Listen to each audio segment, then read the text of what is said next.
Polícia divulga imagens de assaltantes que tentaram matar comerciante durante o final de semana. Começaram a bater nele, pedindo que entregasse dinheiro, né? Reportagem da TV Borborema refaz caminho de menina de 2 anos da casa onde morava até açude, onde foi encontrada morta. A criança teria passado sozinha por essa cerca. Como é que uma criança de 2 anos vai conseguir passar por essa cerca sem saber? 5 pessoas morreram de dengue, zika ou chikungunya na Paraíba em julho. E ainda, Campinense apresenta reforço para a reta final da Série C. Hoje é quarta-feira, 3 de agosto de 2022. O Borborema Notícias está no ar.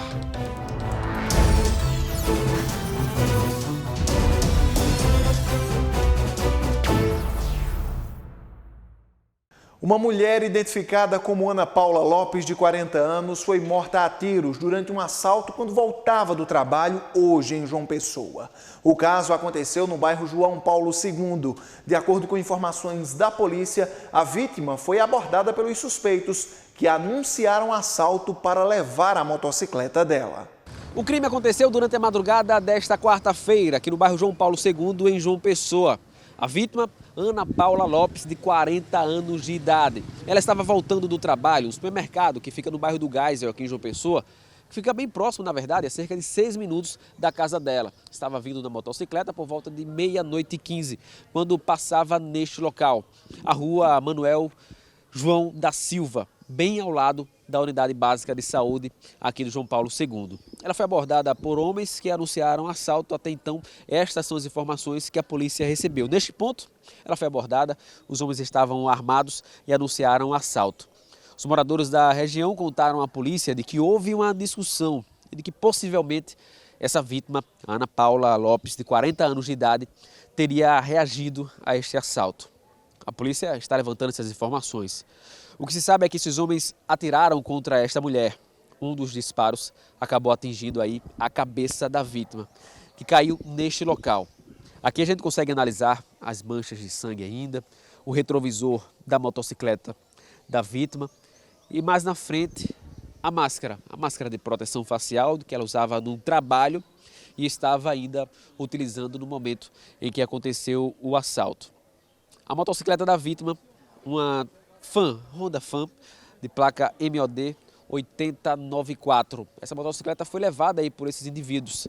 Os moradores aqui na região contam de que alguns crimes acontecem por aqui, sobretudo arrombamentos nesta unidade básica de saúde. Mas em relação a assalto, ou seja, crimes com os indivíduos armados anunciando os assaltos, aqui é mais tranquilo nesse tipo de crime. Contaram de que os disparos foram ouvidos aí por volta de 00:15. Escutei 2 estampidos, não eram fogos. E depois eu escutei uma mulher e uma criança chorando. Não sei se a criança tinha alguma coisa a ver ou a mulher, mas eu escutei 2 tiros, mais ou menos 00:15. Saiu de casa ainda? Não tive coragem. Eu abri o portão, vi só o movimento da moto do vigia. E depois o vigia passa, aquelas Honda que passam motorizada, mas depois não escutei nada, nem sirene nem de ambulância e nem de viatura policial. Um dia depois do sepultamento da menina Thalita, que foi encontrada morta em um açude no município de Montadas essa semana, a reportagem da TV Borborema voltou à casa da vítima e, com a ajuda de familiares, refez o caminho dela de casa até o local onde o afogamento aconteceu. Era nesta residência, no sítio cobiçado, em Montadas, que morava a pequena Thalita Brito dos Santos, de 2 anos de idade. No final da tarde do domingo, a menina desapareceu da casa e só foi encontrada no início da tarde da segunda-feira morta dentro de um barreiro na comunidade Açudinho, em Puxinanã, cerca de 500 metros da casa onde morava. Hoje, as avós e uma tia nos mostraram o percurso que a criança teria percorrido sozinha, no escuro. Para os familiares, tem algo estranho neste caso. Na primeira parte, ela teria seguido por essa estrada. Já mais adiante, entrou numa propriedade onde a porteira estaria aberta. Vejam o que acontece em seguida. O caminho que essa criança percorreu sozinha, conforme os avós, é este aqui. E aqui, neste local, foi encontrada a chupeta dela. O barreiro fica lá embaixo. Vejam que tem muita vegetação e plantio pela frente. Daqui por diante, o caminho é estreito em meio ao mato e plantações de milho e mandioca. Nós estamos aqui a mais ou menos uns 15 metros de distância do reservatório onde a menina foi encontrada morta. Eu quero que o Davi volte a câmera lá para cima. Nós estávamos agora há pouco lá em cima e mostramos o açude aqui embaixo. Observem que tem um milharal, né, antes de chegar no açude. Agora, o grande problema aqui, a grande dúvida das pessoas diz respeito a essa cerca aqui. A criança teria passado sozinha por essa cerca. Como é que uma criança de 2 anos vai conseguir passar por essa cerca sem saber? Entendeu, Renato? Porque se tivesse ela passado, só tinha marcação de arranhão por todo o canto. Ela só saía com o irmãozinho, então com o outro. Ela não saía só, porque ela morria de medo de sair de qualquer hora de noite. Ela não ia em estrada, que ela tinha medo de carro, ela não saía. Está sendo muito difícil, é um quebra-cabeça muito grande, porque, Renata, a gente fez questão de trazer você aqui para você ver a distância, que não tem condições de uma coisinha tão pequenininha saber andar isso aqui, até porque esse arame tá mole assim, já devido tanta gente que passou para cá. Olha o mato aqui, como que essa criança chegou e foi jogada na parte mais funda que tem. A Polícia Civil divulgou imagens de circuito que mostram a ação de bandidos contra um comerciante em Pocinhos. Esse fato aconteceu no último sábado. O comerciante segue internado no Hospital de Trauma de Campina Grande. Essas imagens, cedidas pela Polícia Civil, mostram os 2 suspeitos que invadiram a residência de um comerciante em Pocinhos no sábado. Eles chegam a pé.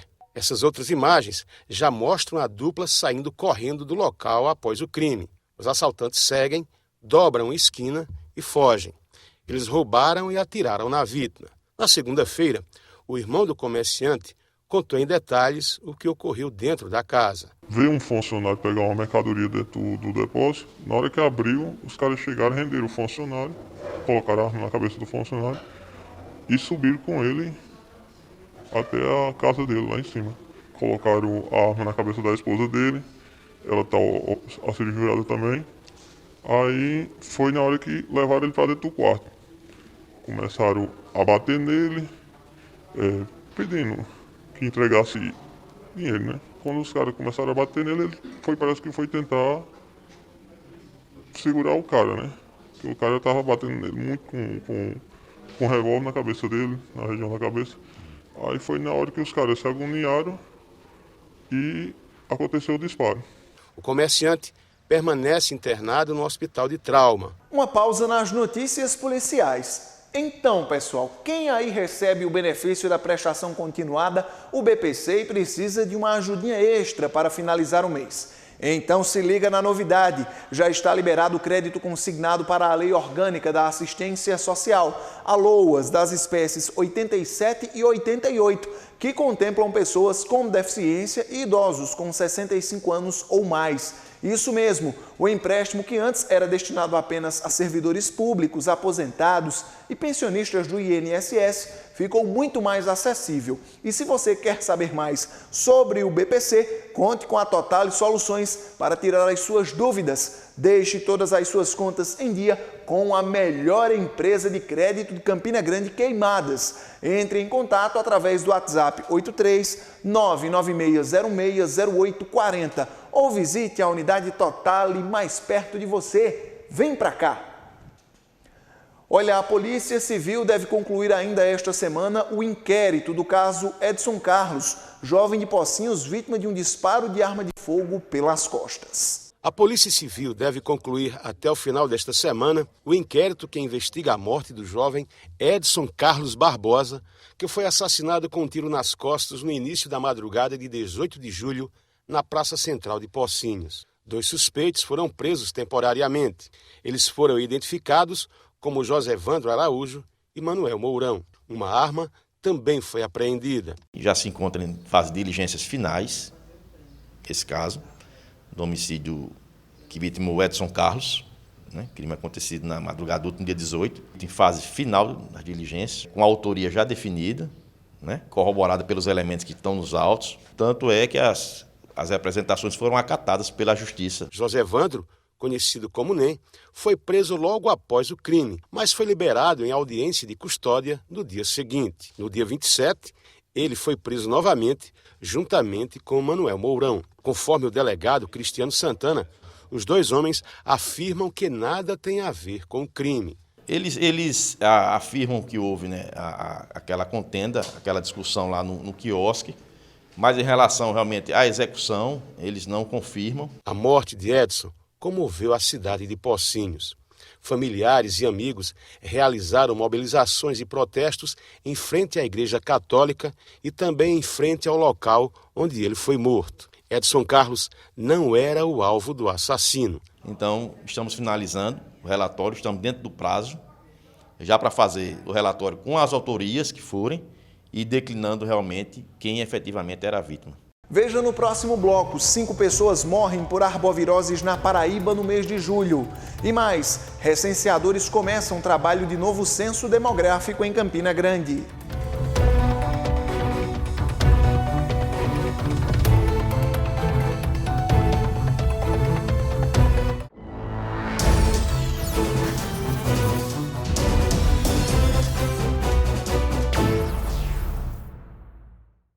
Estamos de volta com o Borborema Notícias. Começou esta semana a coleta de dados para o Censo Demográfico 2022, realizado pelo IBGE. Aqui em Campina Grande, mais de 300 recenseadores fazem a pesquisa.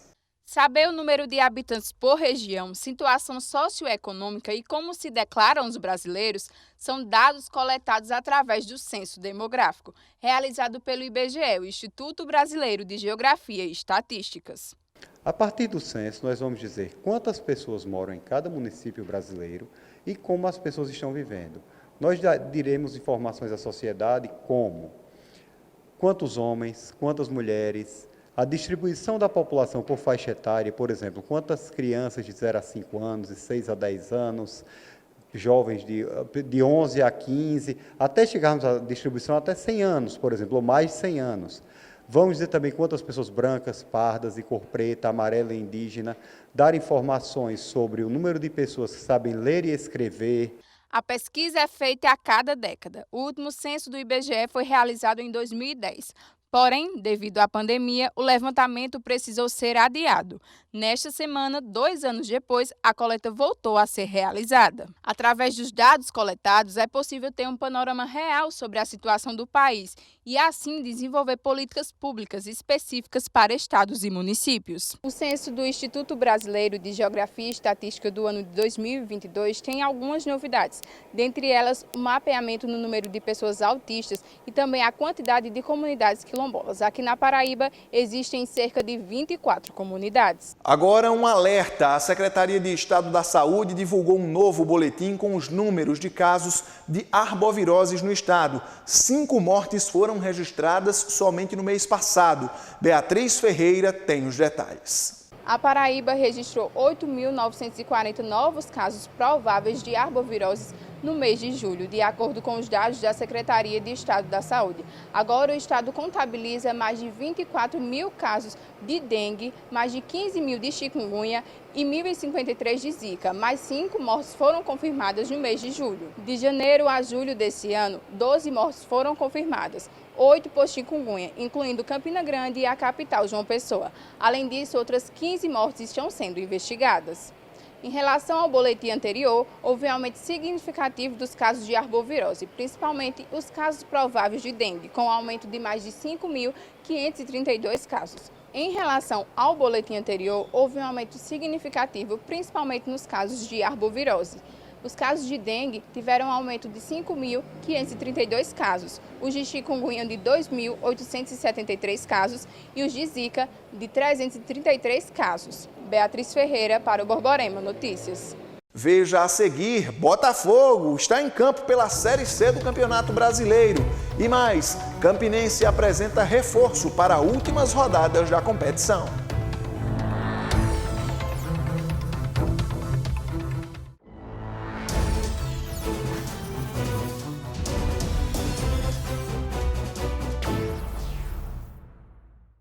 O Campinense apresentou ontem oficialmente o lateral direito Cezinha, que chega para tentar ajudar a Raposa a escapar do rebaixamento. O atleta tem 28 anos e foi formado pelas categorias de base do Palmeiras. Ele passou por clubes como Portuguesa, Bragantino, Remo e Santa Cruz. Estava no 4 de julho, na disputa da Série D do Campeonato Brasileiro. O pessoal que não me conhece muito ainda pode esperar um Cezinha bem aguerrido dentro de campo, né, com muita força de vontade. A minha principal característica é a chegada ao ataque, já joguei também de atacante. Querendo ou não, no futebol brasileiro hoje em dia você tem que recompor bem rápido a linha ali, fazer a manutenção, né, na defesa. Mas a minha característica forte é a chegada ao ataque para ajudar a equipe a fazer os gols.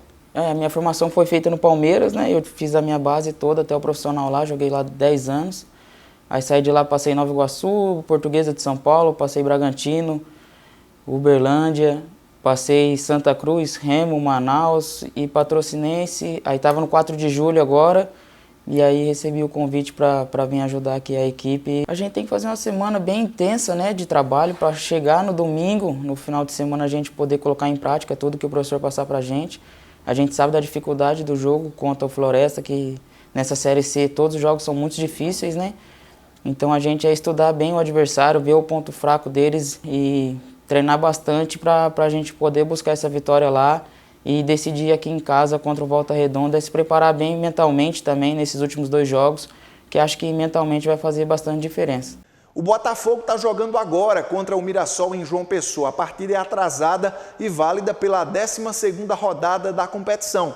Antes do confronto, o treinador Itamar Schulli, do Botafogo, falou sobre o fato de estar convivendo com saídas de jogadores importantes nessa fase decisiva da competição. Perdemos agora 2 jogadores cruciais para o Botafogo, que vinham fazendo grandes campanhas. O Paulo, que acabou indo embora, e junto com isso também, infelizmente, a gente acabou perdendo o Coutinho, né? É final da edição de hoje do Borborema Notícias. Você fica agora com o SBT Brasil. Tenha uma excelente noite e até amanhã.